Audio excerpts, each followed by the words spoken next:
I went to El Salvador, it was such a different environment because we were operating in a military hospital, and so we had military escorts everywhere, from the hotel to the hospital, back to the hotel.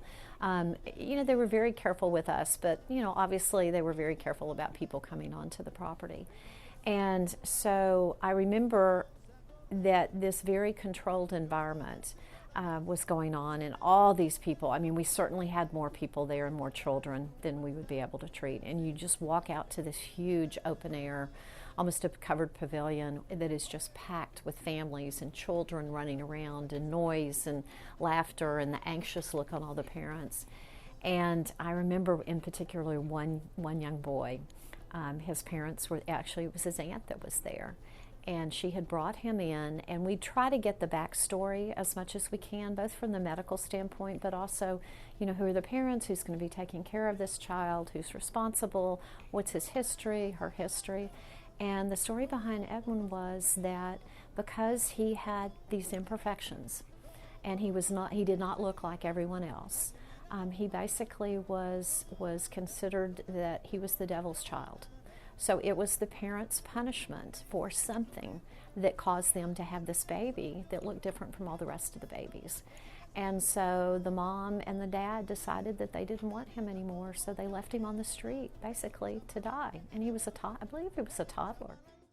It is unique to come upon someone, certainly who's an adult, but also a preteen at 12 years old with an unrepaired lip and palate. Which is, terribly socially isolating, and really means that within your community you probably never get married, you probably have difficulty getting a job, you have trouble speaking, you have trouble eating. Kind of an older patient, we see a lot of babies and that sort of thing, but this was an older patient, about 12, a boy whose parents had abandoned him to the street, basically, hoping that he would perish. And his aunt and uncle took him in against the wishes of the parents, and he grew up with the aunt and uncle.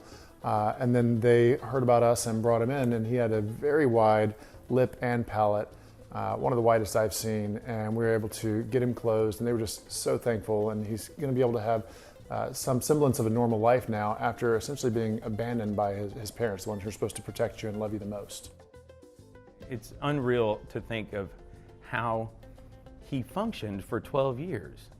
Now this child was 12 years, it was 12 years old at the time, this is probably 2 or 3 years ago, but he looked like he was 7.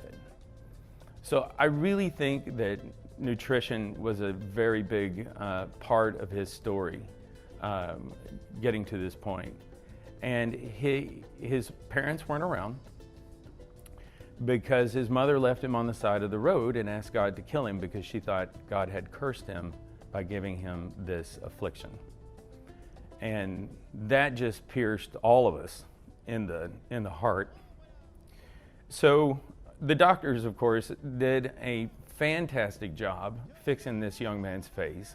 And it was just, it's just amazing to watch that transformation happen. And I'll never forget the look of the aunt after the surgery in the recovery room and whatnot. She was just incredulous.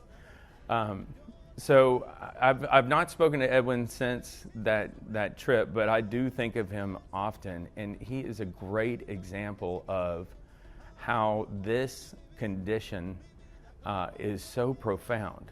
And though it can be easily swept aside as, oh, it was just that one part, other people have this condition and not, and they do, and we should have others help those people too, but we need to help these children. We know what to do. We know how to fix it. It's amazing to watch the transformation in as little as an hour. And it's a beautiful thing. I can remember distinctly the surgeons, standing over Edwin in the OR, just zeroed in on his mouth, just fixing him, helping him. And it was beautiful. It was a beautiful thing to see. Once we did the operation, then this little boy began to look like everyone else in his community, and his aunt saved his life, and we helped make his life better.